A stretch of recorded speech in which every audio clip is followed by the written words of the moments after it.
Alrighty, back at it here. Daily trading recap for the 5th of October here, 2021. It is Tuesday. No trades for me yesterday. Slept in after having a nice weekend, getting out of town, getting away from a screen.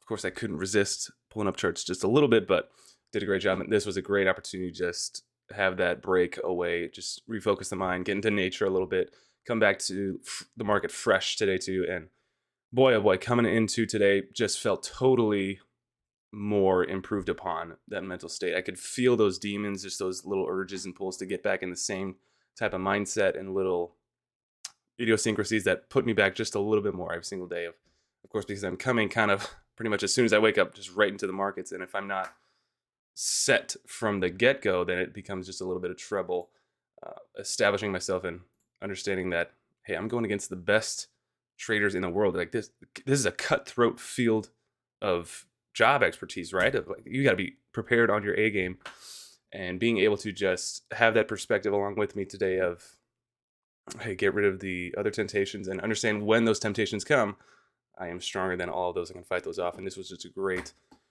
day for that. So A plus for me in my book on grading myself for the mentality that came in with today, especially coming into this new month, really focusing on that new kind of goal of I've got to be put more preparation in the after hours, in the off trading hours on these tickers, looking to find actual trading patterns to come into the market hours with, rather than just kind of looking at the big percentage movers, looking at those pretty pigs and just picking one of the best ones and thinking I'm trading off of a thesis or some amount of substance in the technical analysis type of aspect, which I could absolutely 100% get away with very early in my trading career, which is that hot 2020 sector.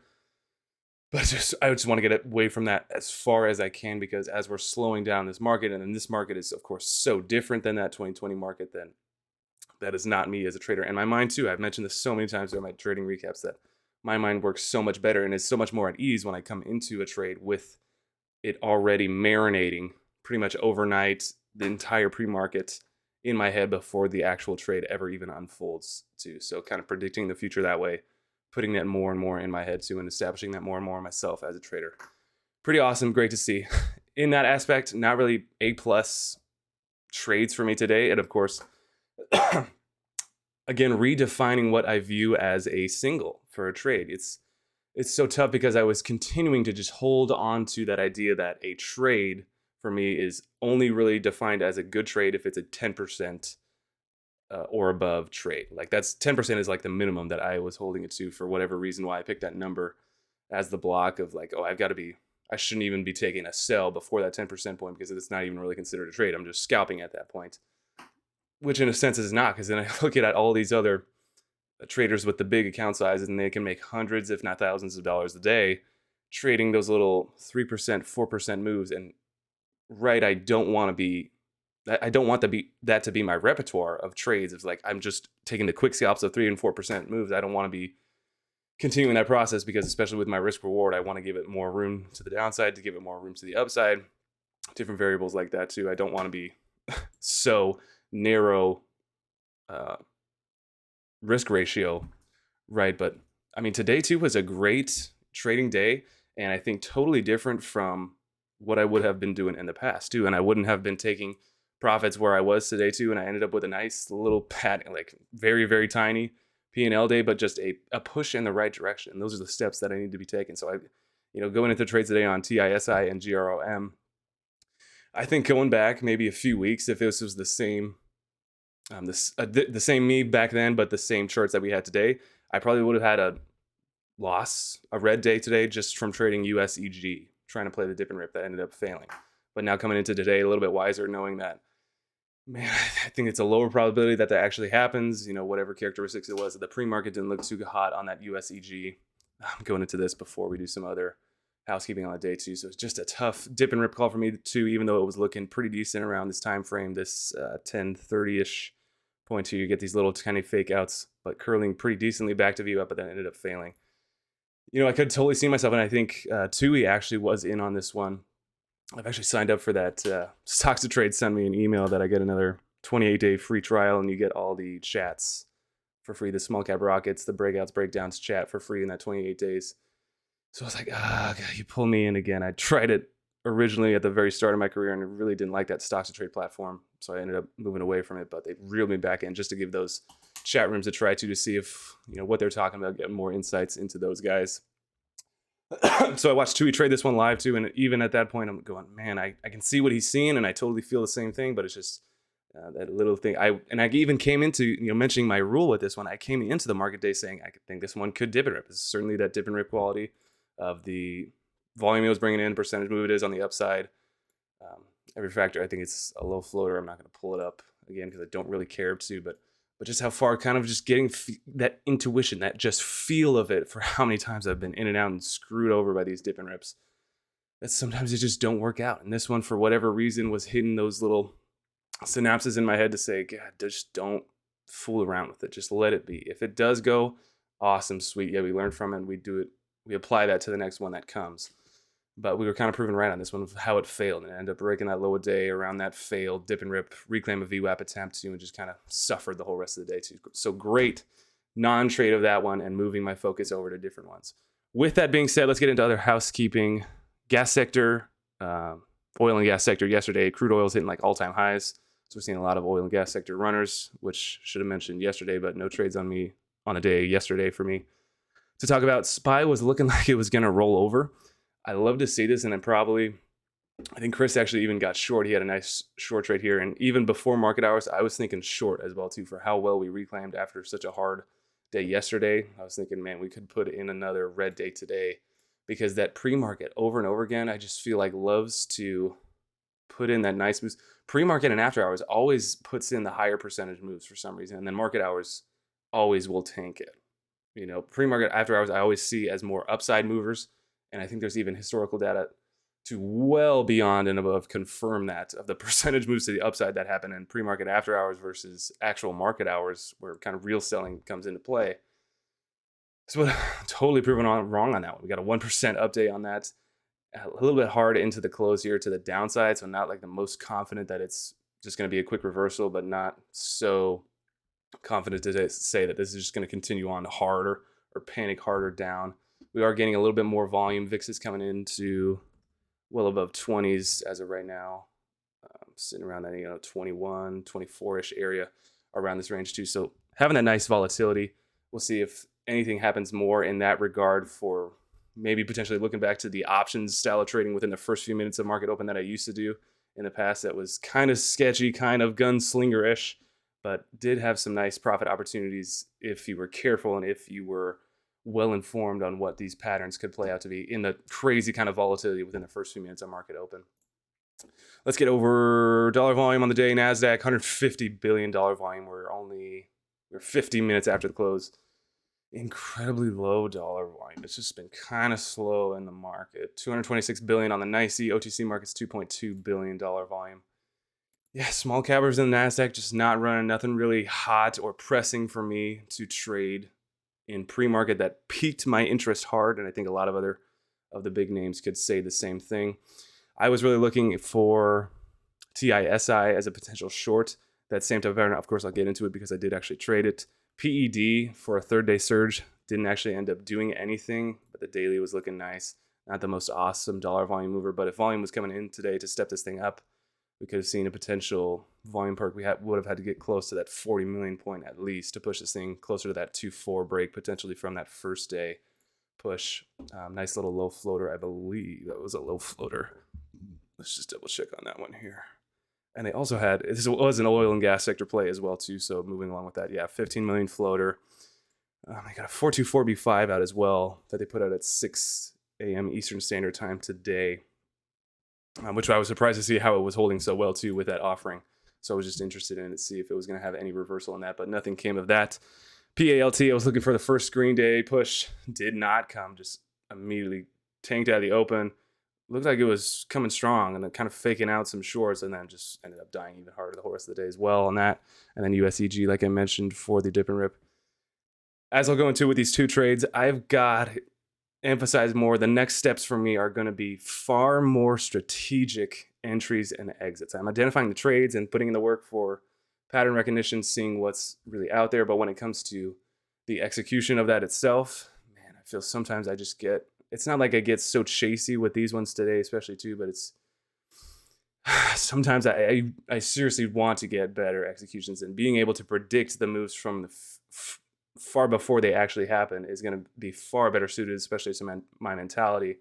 But of course, going to come at the cost of potentially being in a little bit too soon before the trade actually happens. I think on some of my better winners, I'm in far before the trade happens, but I start off that trade still in that kind of speculative, guessing game mode of, well, if this trade's really going to happen, or kind of starting getting, I come from the past few trades in that monthly recap, especially too, of saying I don't want to be in those starter feeler positions, kind of chasey entry points, but on the trades that have actual substance, on the first green day type of plays or the third day reversal type of plays, the ones that the patterns are kind of define themselves and saying, if this key factor then happens, then I will, having been in it already, I will be just riding the momentum, being able to sell when the opportunity happens. Or the VWAP hole type of trade of kind of playing that guessing game of if it's going to happen. Of course, we've not seen a high probability of those trades happen in the afternoon, the high probability win rate of those trades working out. But even in those types of trades too, of establishing, hey, I think it's holding pretty well around VWAP here.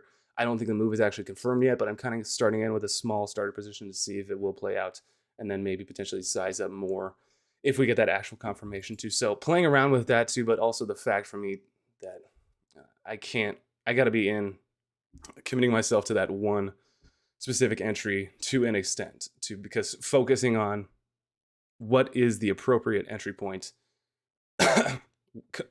coupling that with the position size for that exact entry, and also the probability of that trade actually happening from that point versus potentially waiting a little bit more when the probability is a little bit higher for that trade to work out in the end too. So all those different factors going into entries and exits in that regard. But I really need to, and I'll get in the breakdown here of those specifically, but feel like I definitely need to fine tune those more and more. And that's just another step that I'm looking to perfect in my trading career at this point. Let's get into a TISI.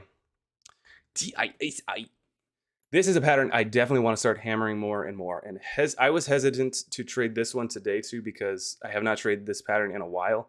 I would consider this one a first screen day short, specifically because they had news directly at the after hours of yesterday, directly at the close of yesterday. This news was they were awarded a multi-year upstream mechanical inspection and integrity contract from Chevron. So, not to speculate, but pretty decent and legitimate news for what this company is. It is a NYSE ticker as well too, which always gives me a little bit of hesitancy to trade because it's maybe not so potentially pumpy, that it's kind of more of a real company, which is really not that, not the companies that we want to be playing. We want to be playing this manipulated, sketchy CEI types of trades that are out there. But I just love this downtrodden, bleeding daily chart. This thing is just taking beating after beating after beating, and so much overhead to slam any upside opportunity on this one, especially this past day, whatever day this was, for whatever reason, that had huge volume. Like the move that it had to within that candle, the width of the candle itself was just so minimal, which is a good sign to see for me that this thing just doesn't move hard with volume to the upside. So even though we did have a pretty decent volume day, it was all there to just meet any amount of buying demand that was willing to take any shares off their hands and just continue to slam this thing down. So this type of pattern, normally coming into this one, I would be pretty much, what I'm looking for is the after hours that doesn't break the high of day or the high of the peak off of that initial spike once the news comes out. Just slow volume, pretty much dying, taking it in. You get a little tiny perks maybe, but just continually just overall a trend to the downside that's just lacking volume, lacking emotion. Pretty much any opportunity that it peaks or perks above VWAP is a perfect opportunity to sell into. We don't want to see any amount of strength holding this thing up, even though it does look decent. And even as I showed in the trade where I was in myself too, like even looking in this pre-market here, it looks like it's holding specific levels well, but overall it's just continuing to just wear away and atrophy with time as it's moving on. So that's what I really love to want to see on these kind of first screen day shorts style of plays where news comes out, after hours, has its perk, does whatever, and then just continually kind of slowly falls off into pre-market for the next day. And pretty much my entry for this type of trade is kind of just a blind pick your spot wherever you want in this pre-market, because it ends up becoming a pattern like today too, that any range around here from like 3.8-ish level to 3.6 is decent. Of course, to nitpick and be absolutely perfect, you want to be closer to the upside on that one and potentially waiting. This one showed a lot of opportunities to get an entry as it's trying to perk above VWAP and then failing. Any of these perks to sell into is an awesome short position entry from there. But for me, it's if I see it, like I pull it up at 8:26 here, 8:30, that would be for Eastern Standard Time. If I see it around that point at like 3.7, and then I see it going down to like 3.67, 3.66, whatever, I would just absolutely short it there too, just kind of really blindly, because I know for the probability of this trade to happen, the hit rate that these things just end up fading off again is so high. That's what I'm playing off of. I'm not looking to absolutely nail the top of this one and then sell it on the bottom perfect bottom of the day, like I showed with my exact trades coming into today or at the end of the day today. This one is just about playing that trend and the probability that it's gonna die. It's gonna fade too. You're not gonna guess the bottom perfectly. You're not gonna guess the tops perfectly. This thing could have had a nice little perk above 3.7. It could have, in this little spot here, it could have perked above 3.7 and then pulled back a little bit more, depending on what buyers were available at the time, what sellers there or weren't there at the time to meet that 3.7 push and then pull it back down more. But anyway, did not trade this one initially in the pre-market like I would normally with that kind of blind entry, because it was a nice see all the factors I mentioned beforehand, that the kind of potentially legitimate news. Don't know what other skelly bones or instruments were in the closet for this one fundamentally behind the scenes. So, came into market hours just thinking, hey, I'll let this one ride out. And if it does do what I think it's going to do, which is kind of this chart today too, then great. I was vindicated to say it did what I thought it was going to do, just didn't trade it. Now we can go into the next ones to especially hit those ones harder. But then as we got to this point where you get this little sell-off in the morning session, perk attempt to VWAP that just gets rejected, I said, man, I got to be in this one. That is the perfect sign. As it's failing to hold VWAP, I have to be in this one because I think the downside is going to be there too. With the amount of overhead on the daily as well, this one is just going to freaking die. So it had another little attempt that tried to go to VWAP too. So especially if it broke that little high here of 3.67, I was definitely going to be thinking of cutting, maybe giving it a little bit to 3.7 if it was just going to be like a fake out again too, like I mentioned. If it tried to do that on this one, it's not a hard set level at VWAP specifically or at this 3.67 level specifically. It's the range at which it trades. So giving it that room to breathe if it was going to do that. But great to see that it failed to perk even to VWAP or to that market hours high of day again. Started to pull back more and more too. And not the fastest mover, not the most liquid mover to say the least. But just continue to grind down, bleed out the longs on this one, trying to play off of any of that news who were speculative or bag holding, and just soaking up. Just the overhead shares just absolutely continue to push this thing down as much as they possibly could. So this is a great example of kind of an evolution for me too, where normally I would be holding my entire position until it was like 10%. I wouldn't even be taking the trade if I didn't think it could go down to 10%.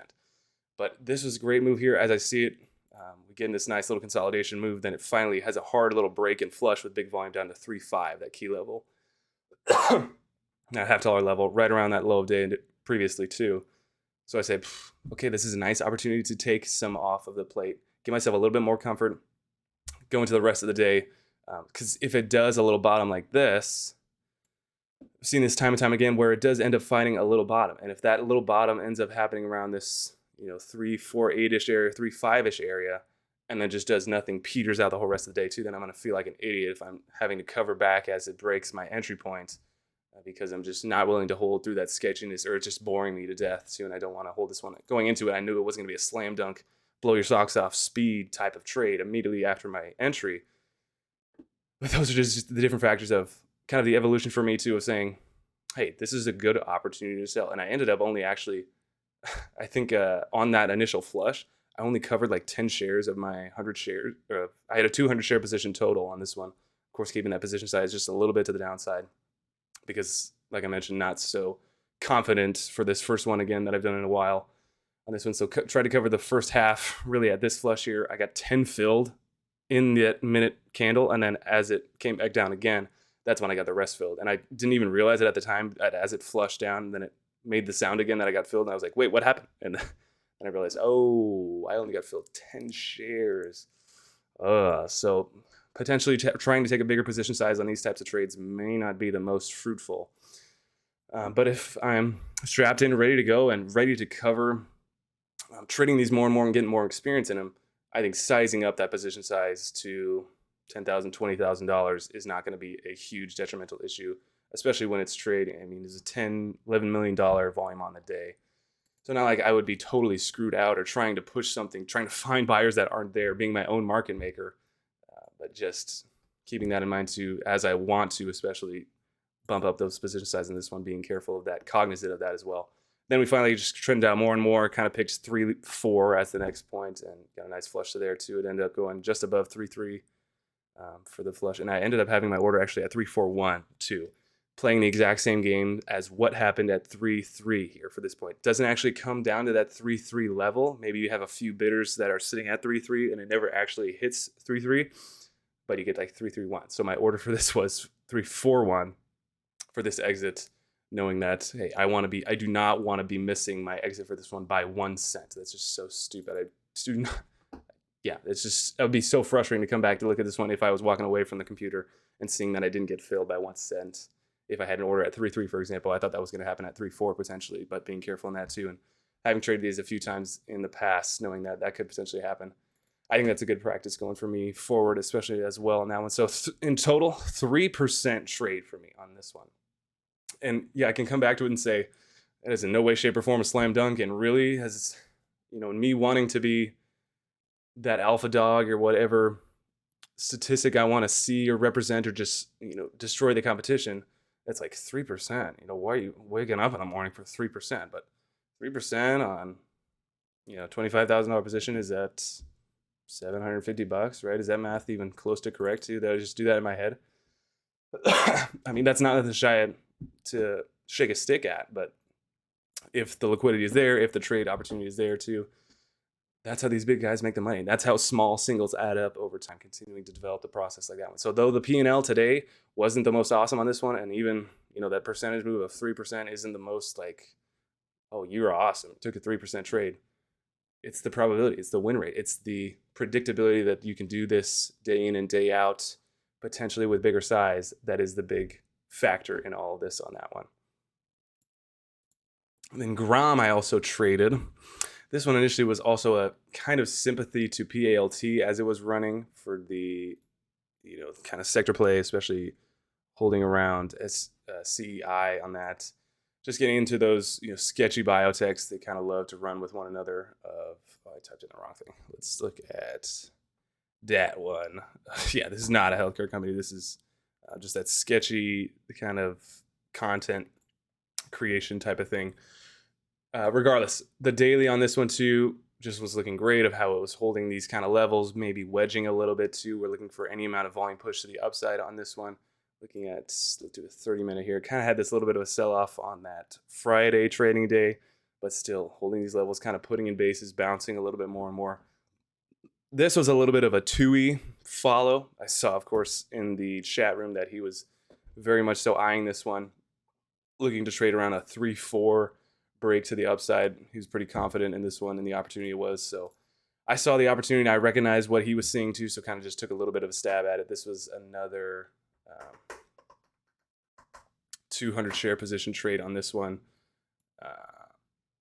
Traded to the upside, and again too, this is what I was mentioning in the introduction of my entries and exits of, man, kind of just top ticking these and bottom ticking myself out of a lot of these. So we get, TUI was initially looking at this 3-4 break as a point of interest. Of course, maybe potentially basing that off of that point from yesterday as what's the most obvious one, or maybe this bounce area a little bit too from Friday trading day at 3-4. But then I said, okay, I'll let it play out. It's not the most volume. I'm not the most interested in it as of right now. And even at that point too, I knew I was like, hey, I'm not just going to immediately blindly follow a trade alert for what he's doing. But then it was developing a little bit of strength. It was kind of failing at that breakout point, but it was still being bought up. It wasn't cracking VWAP. It was still pushing with brain, still pushing to the upside. Buyers stepping in to push this thing higher and higher. And then as we got the actual break to above 345, as the sellers broke that level, I got into the upside thinking, hey, we could move a little bit faster from here.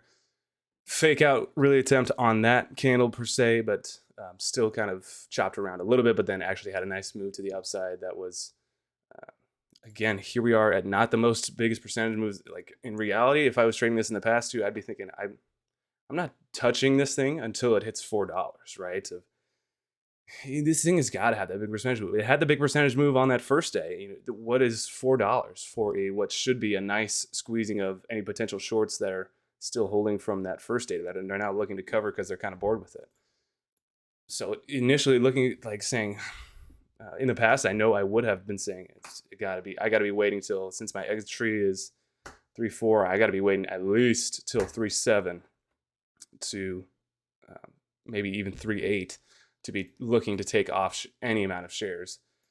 But getting that a little bit of kind of wisdom or just willingness to take the winner as it's there, not turn this potential, even though it's a small winner, not turning that small winner into a small loser, which just continues to pile up and the paper cuts over and over again. Recognizing the patterns that are there, we get this volume exhaustion that ends up putting in the doji, and I'm saying, oh shoot, I think this could be kind of a fake out breakout to the upside or fake out the surge here. I'm going to take off half of my position just to lock in something that's there too, but leave the rest of the shares on if I'm being faked out and this thing could just continue to go up more and more. It did go a little bit more and more. I'm not so crazy more and more, but chop around, fake out, and I end up here again to trying to convince myself that I'm cutting at break even or whatever my entry price was. And you get this huge sell-off that just continues to smack away the bidders. And I knew in my head too, as I think my stop limit order actually failed to go off at this point too, which I was confused by, but I was ready on the trigger to adjust if it was there. And I knew in my head too, as I was ready to push that sell button again of like, okay, this thing could just perfectly bounce off of VWAP. It may not go back to that high of day. It may not have the trend continuation, but this could be a little stupid decision to sell right here. And of course it was a stupid decision to sell right there. The exact bottom of that candle, 342-ish, put me a little bit below that initial entry price. And then you see a little perfect peak. It does end up failing again. And I think actually, no, it's just dojing. It just lost volume. But those are the little tiny facets of those few cents for my exit where it just gets me out emotionally, where I'm saying, okay, I think this thing could just, I knew it wasn't just going to tank off the planet and just absolutely blow my socks off, blow past my entry point, right? But how many times I've been scarred by that in the past that to say just, hey, hold on, be reasonable. It's not going crazy without you. You maybe had a little bit wider of a body of a candle. But that doesn't mean it's going to continue to do the same thing. Just be cautious. You're trading 100 shares. It's not like you're trading $100,000 position size. Just keep your head level and all of this too. And I think this was a great example of that too. Of saying, maybe even if I did hold that too, I wouldn't have been wise enough and I still would have been cutting in the same place, maybe even worse when it comes to this candle, when you get that volume push to the downside, the crack of VWAP. But even recognizing too, just say, hey, don't be chasing for the exit, to say, especially when you've already locked in half of your profits to the upside too, even if it's not major P&L profits, you're still sitting pretty. You got a little bit of breathing room. Just let it do what it's going to do. So this one ended up being less than a 1% trader, but it's still just the point of, we're going in that right direction. It's a single is a single. If you even want to define it as a single, it's hard for me to convince myself that this is a single. It's kind of, more of that break even trade type of point, but it's more in the direction to say making money is good, right? Locking in profits as they're there is good. Running into that problem of cutting winners too soon, I think is a far better problem to have than turning all of these very small winners into what would be losers if I wouldn't have taken any amount of profits in that move there. I think we are definitely going in the right direction with these two trades today and just with the mentality that I carried with myself on the day today. So those were my trades. Just want to go over, we gotta mention CEI. Holy pooperness. I mean, looking at the daily on this one too, just insane. This entire run up gone. I mean, not even a huge crazy volume day compared to what it did on that second exhaustive volume candle day too, when we thought that first big volume candle day was going to be the top for the parabolic move, but then it ended up kind of faking out being not the top. Get a little bit of a downside put in, but just totally wrecked to the downside. There's so many layers of this onion to unwrap for what it did today too. But of course, I think the overwhelming prevailing idea is you got to look at the short side of being short in this one. There was another, for Newswise, there's another capital management company that put out this short report that they're hugely short this stock for whatever basis because they know it's a fraudulent company. Like, we all understand that. Yeah, you're bringing nothing new to the table. Tell me something I don't know. That is a fraudulent company, but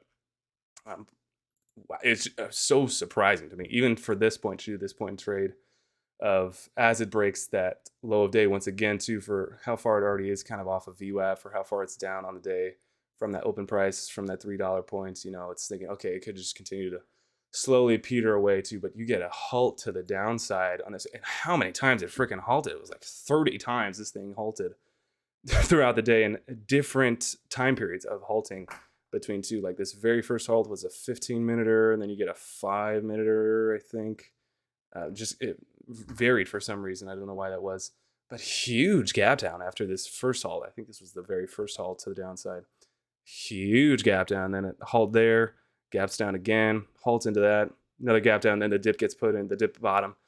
And I was definitely wanting to be in this one. I think I was making breakfast or doing something else, so I was away from the computer. I knew too that I was not going to throw a huge position size at it, but it's always good experience for me to be in that, knowing that. I think Monaco was even looking for this one as well too. I know I got to be in those in the future with my big position size, because these can be very optimal opportunities for very quick and predictable. Same thing like OTC panic dip buys, even though we got to sit through the little bit of halts, and that's a little bit tougher to do that as a trader with these listed tickers compared to the OTC ones, but it's the same pattern playing out over and over again on these pump and dumpers.